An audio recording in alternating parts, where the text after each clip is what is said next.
This video is on confidence intervals and is the last video of probability and statistics before we go into hypothesis testing. So confidence intervals. And this just uses sort of the reverse, everything we've learned sort of in reverse.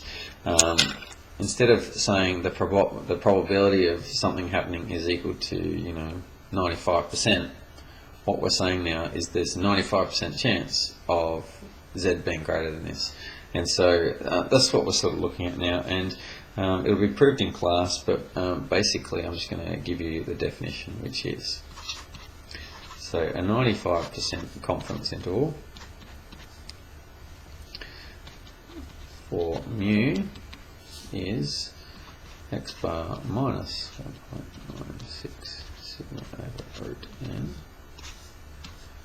x bar plus 1.96 sigma over root n. Let me explain this. So you've got Australia. We've always got Australia, haven't we? And we're looking for, let's say, alright, weights. I always do weights. Sorry, it's weights. So I've got a bunch of people in Australia, and we're looking for what is mu. What is the average weight of all Australians? Okay, we're looking for that. Now we don't know, we never know what mu is. The point of statistics is to look at, well, if we take a sample of something, like what's going on with it, how accurate is it, blah, blah, blah, blah, blah. And so we never actually know what mu is, but we can estimate it. And what we're saying with confidence intervals is we're going to, how good is our estimate? So we're going to take a sample, and we take a sample from the, how good is that sample? So let's say we take, 5 people from there, and we take the average of their weights. So first person is 80, second person is 101, plus 92. So there's my 5 people, and divide by 5. That is my value of x bar. So just one sample. I've just taken one sample out of there, and I've got my x bar, and that's equal to 83.9. Okay, so that's my x bar. What I want to know is, how confident am I that the population is around there? What sort of thing? And this, these values, this is just an interval here. So this is the low number, and this is the high number. And what we're saying is we're 95% confident that this value that I took from the population, I've taken this sample mean here, 83.9, I'm going to say that it's between these two values. And so the higher the sigma is, the higher the confidence interval, and the higher the sample, the sample size is, that'll mean the smaller this confidence interval is. And which is better? We want a small confidence interval, because that means we're more confident about what exactly the number is. A large confidence interval tells us nothing, because it's like saying, oh, my age is somewhere between 0 and 50,000. It doesn't give you much idea of what the actual number is. But if I said my age is somewhere between 38 and 40, then it gives you a much better idea of what the actual value is. So that's what we're talking about here. Let's just do an example of this. So let's just say I want to know the, let's say mu is the mean of year 12 IQs or something like that. IQs, alright? It's a bit of a boring one, sorry. Mean of year 12 IQs. Let's say we take a sample of 20 students, and just at random, and that we get an x bar of 102. Let's say we get that. And when we know that the standard deviation for IQ is, I don't know what it is actually, but let's just say it's 15. I think that is actually what it is. Anyway, it doesn't matter. And yeah, that's what we've got. What we want to do is find a confidence interval for what the actual mean of year 12s is. So the number of year 12s in Australia is, I don't know, whatever, 100,000, whatever it is. We've taken a sample size of 20. We want to know how confident are we that our value is in there. So our confidence interval x bar minus 1.96 sigma over root n, x bar plus. You'll see that that's exactly the same on both sides. It's just x bar plus, x bar minus. So that's equal to x bar. So 102 minus 1.96. Sigma is 15. N is 20, so root 20. X bar. So don't worry, I write x bar. 102 plus 1.96. 15 over root 20. So that's my two values. I just need to go calculate those. So 102, 15, 20. 102 plus. Oops. 1 point.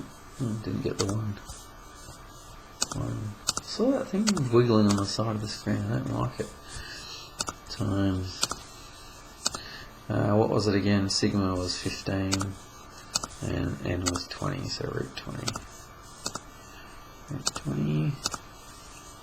That's equal to 108.574.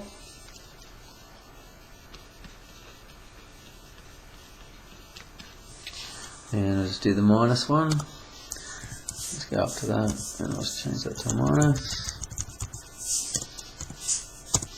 95.426.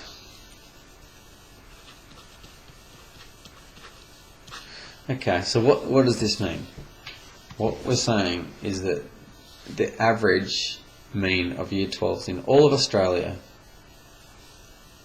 from our sample, we got an average of 102.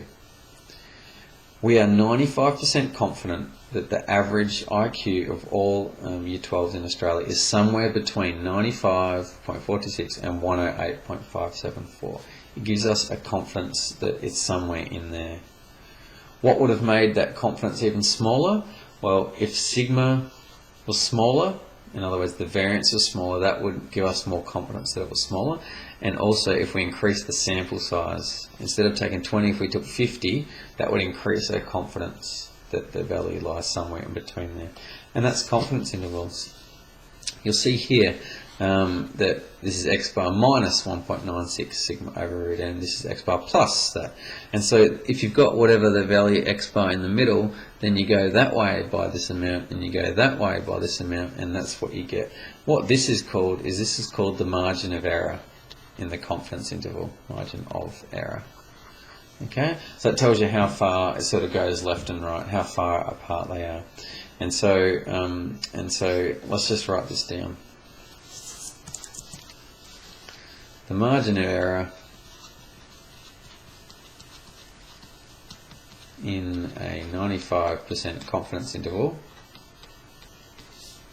is simply 1.96, well, I'll write it down properly, m is equal to 1.96 sigma over root n. Okay, so that's just how we calculate the margin of error. Just as a quick example, what sample size should I take if I want, so I'm just trying to quickly get an example done, if I want a margin of error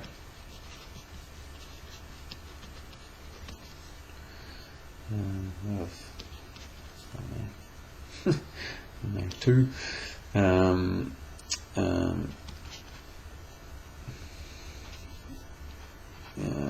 if I have a variable with sigma equal to 1.3.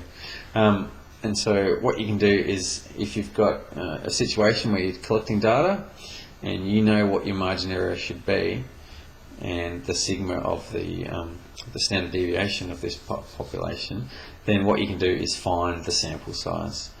So how many samples do I need to take and take the average of to be fairly confident, knowing what your margin error is, to be find what your n is equal to. So just a quick rearranging of that formula, you'll get, what is it, n is equal to m over 1.96 sigma. Just correct me if I'm wrong there. N is equal to 1. Now we're going to flip it upside down. I'm wrong. So it's 1.96 sigma over m all squared. So just rearranging that formula is that, and so to do this is 1.96 times your sigma, which is 9.3 over your margin of error 2 squared, etc. So you can find out what that's equal to. That's a typical question, and it's actually very useful in industry when quality control engineers and things like that want to be able to know to a certain degree what the correct value is, and so they need to say, well, how many samples do I need to take to get that value? And that's confidence intervals. Enjoy.